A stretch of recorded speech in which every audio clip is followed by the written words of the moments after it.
सनातन संस्कृति की रक्षा के लिए बाल्यकाल से ही साध्वी प्राची ने झंडा बुलंद कर रखा है। अयोध्या राम मंदिर आंदोलन में भी अपनी अहम भूमिका निभाने वाली साध्वी प्राची आज रामलला के प्राण प्रतिष्ठा हो जाने से बहुत खुश हैं। उन्होंने इसका पूरा श्रेय देश के प्रधानमंत्री नरेंद्र मोदी को दिया है और प्रधानमंत्री नरेंद्र मोदी की साध्वी प्राची ने जमकर तारीफ की। देखिए, जो लोग मोदी जी के ऊपर प्रश्न चिन्ह लगा रहे हैं, मुझे बड़ा अफसोस है भाई।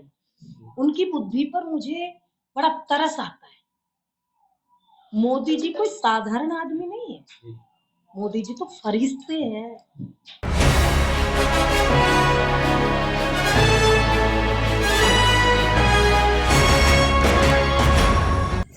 कहा कि नरेंद्र मोदी कोई साधारण पुरुष नहीं बल्कि दिव्य पुरुष हैं।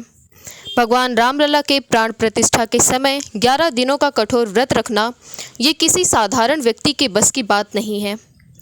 साध्वी प्राची ने प्लेस ऑफ वर्शिप एक्ट को भी खत्म करने की मांग की है। आगे उन्होंने प्रधानमंत्री नरेंद्र मोदी एवं गृह मंत्री अमित शाह एवं प्राण प्रतिष्ठा में ना आने वाले आदि गुरु शंकराचार्य के बारे में क्या कहा, देखिए आकाश न्यूज़ टीम के साथ हुए एक साक्षात्कार का विस्तृत रिपोर्ट।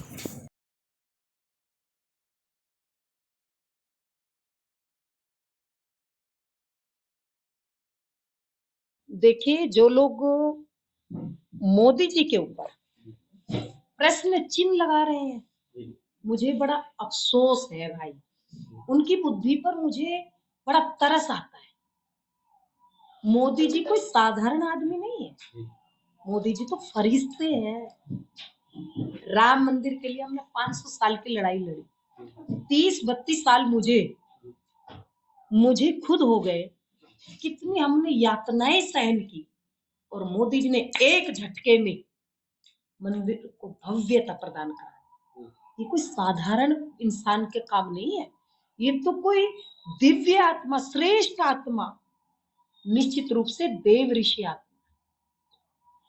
और जो लोग प्रश्न चिन्ह लगाते हैं, जिसकी जैसी मति वो वैसा ही उसका विचार होता है। तो मोदी जी पर प्रश्न चिन्ह लगाना, मैं समझती हूँ कि अपने पुण्यों का क्षय करना है। अभी आपने देखा था राम मंदिर की जब प्राण प्रतिष्ठा था तो जगत गुरुओं ने भी तमाम तरह के प्रश्न किए थे।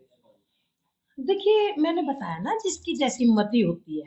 मैं उन शंकराचार्यों के बारे में मैं कुछ नहीं कहूंगी, हाथ जोड़ करके मैं तो नतमस्तक होती हूँ।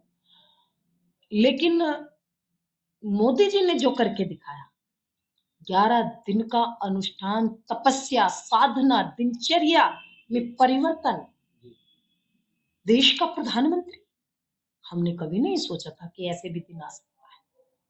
लेकिन मैं वास्तव में नमन करती हूँ उस देव ऋषि आत्मा मोदी जी को, कि जो मोदी जी ने देश के लिए, हिंदुस्तान के लिए कर दिया, वो साधारण आत्मा नहीं है।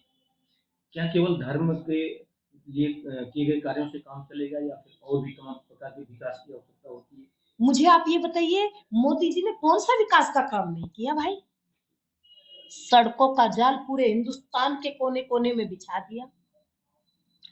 शाम होते होते हमारी देश की महिलाएं गांव में सोचती थी शौचालय के लिए, मोदी जी ने कितने करोड़ों शौचालय, कितनी व्यवस्थाएं बनाई। गरीब अपने स्वास्थ्य के लिए तरसता था, ऐसे ही मर जाता था घुटता घुटता, इलाज नहीं होता था। मैं बहुत लोगों की साक्षी, क्योंकि मैं बचपन से समाज में जुड़ी हूँ। मोदी जी ने आयुष्मान योजना करोड़ों लोगों के घरों में पहुंचा दी। ये थोड़ा विकास है?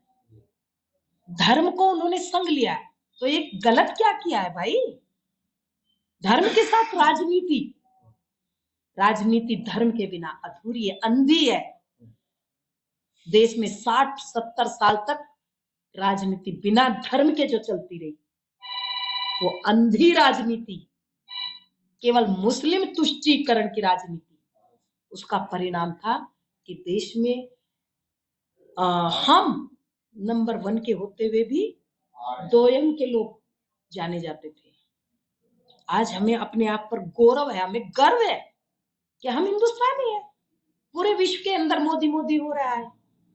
तो मोदी जी तो भैया कोई फरिश्ते हैं, और मोदी जी के साथ अमित शाह जी, मैं जितनी प्रशंसा करूं, राम लखन की जो ये जोड़ी है, पूरे हिंदुस्तान का नक्शा बदल जाएगा भाई साहब। आप सोच नहीं सकते कि ये वही हिंदुस्तान है। इसलिए आप चिंता न करिए, 2024 में भी मोदी जी आएंगे, और उसके बाद की आप कल्पना नहीं कर सकते। कुछ लोग ऐसे भी हैं जो अपने आप को असुरक्षित महसूस करते हैं, कहते हैं आज देश में असुरक्षित माहौल है।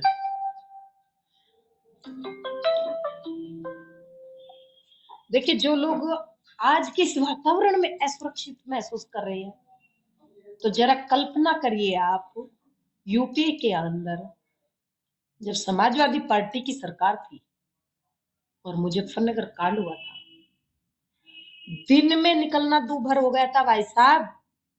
कैसी मैं बातें करूं आपके सामने, वो समय हमारे लिए असुरक्षित था। आज तो सुरक्षित, केवल देखिए कुछ लोग क्या है, उनको मोदी जी का विरोध करना है, और वो मोदी जी का विरोध करते करते मेरे भाई, वो देश का विरोध कर बैठते हैं, वो कॉमन सेंस खो बैठते हैं।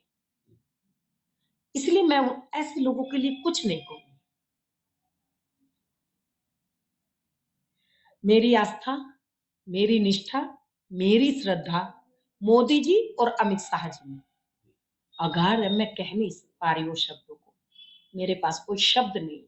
जो काम इन्होंने कर दिया, किसी में कोई ताकत नहीं थी ये कहने की बात है भाई साहब, कोई कुछ भी कहे। यहाँ तो भगवान को भी गालियां देते हैं ना लोग,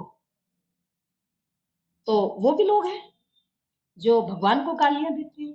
भगवान ने जब गर्मी ज्यादा हो जाए तो भगवान को गालियां देंगे, बरसात ज्यादा हो जाए तो भगवान को गालियां देंगे, सर्दी ज्यादा हो जाए तो भगवान को गालियां देंगे, मौसम के अनुसार। तो ऐसे ही इन लोगों की कहानियां हैं, इस पर मैं कुछ नहीं कहूंगी। धन्यवाद। मैं मोदी जी के लिए, देश के लिए, धर्म के लिए और हिंदुत्व के लिए, राष्ट्र की रक्षा के लिए, भारतीय जनता पार्टी के लिए समर्पित ही, समर्पित हूँ, समर्पित रहूंगी। ठीक।